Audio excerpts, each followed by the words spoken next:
തൃശൂർ കുന്നംകുളത്ത് മുലപ്പാൽ തൊണ്ടയിൽ കുടുങ്ങി 3 മാസം പ്രായമുള്ള കുഞ്ഞ് മരിച്ചു. കുന്നംകുളം സ്വദേശികളായ അഭിഷേക് അഞ്ജലി ദമ്പതികളുടെ പെൺകുഞ്ഞാണ് മരിച്ചത്. കുഞ്ഞിന് അനക്കമില്ലാത്തതിനെ തുടർന്ന് ആശുപത്രിയിൽ എത്തിച്ചെങ്കിലും ജീവൻ രക്ഷിക്കാനായില്ല. വിവരങ്ങളുമായി അനൽക സയ്യിദ് ചേരുന്നുണ്ട്. അനൽക, സങ്കടകരമായ വാർത്തയാണ്, എന്താണ് വിവരങ്ങൾ?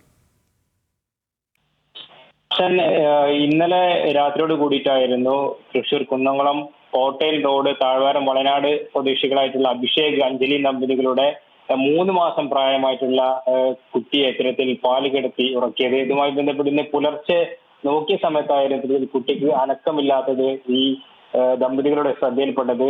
അതിനെ തുടർന്ന് കുന്നംകുളത്തെ സ്വകാര്യ ആശുപത്രിയിൽ എത്തിച്ചെങ്കിലും മരണം സംഭവിക്കുകയായിരുന്നു. ഇതിൽ നമുക്ക് മനസ്സിലാക്കാൻ കഴിയുന്നത് പാല് തൊണ്ടയിൽ കുടുങ്ങിയതാണ് മരണകാരണമെന്നാണ് ഇപ്പോൾ നമുക്ക് ഇതിൽ നിന്ന് മനസ്സിലാക്കാൻ കഴിയുന്നത്. ഇതുമായി ബന്ധപ്പെട്ട് ഏകദേശം 3 മാസം പ്രായമുള്ള കുട്ടിയാണ് ഇതുമായി ബന്ധപ്പെട്ട് പാല് തൊണ്ടയിൽ കുടുങ്ങി മരിച്ചിട്ടുള്ളത്. ഇതുമായി ബന്ധപ്പെട്ട പുലർച്ചെ ഇവർ അനക്കമില്ലാത്തതിനെ തുടർന്ന് ആ ഘട്ടത്തിൽ തന്നെ ആശുപത്രിയിൽ എത്തിച്ചെങ്കിലും കുട്ടിയുടെ ജീവൻ രക്ഷിക്കാൻ കഴിഞ്ഞിട്ടില്ല.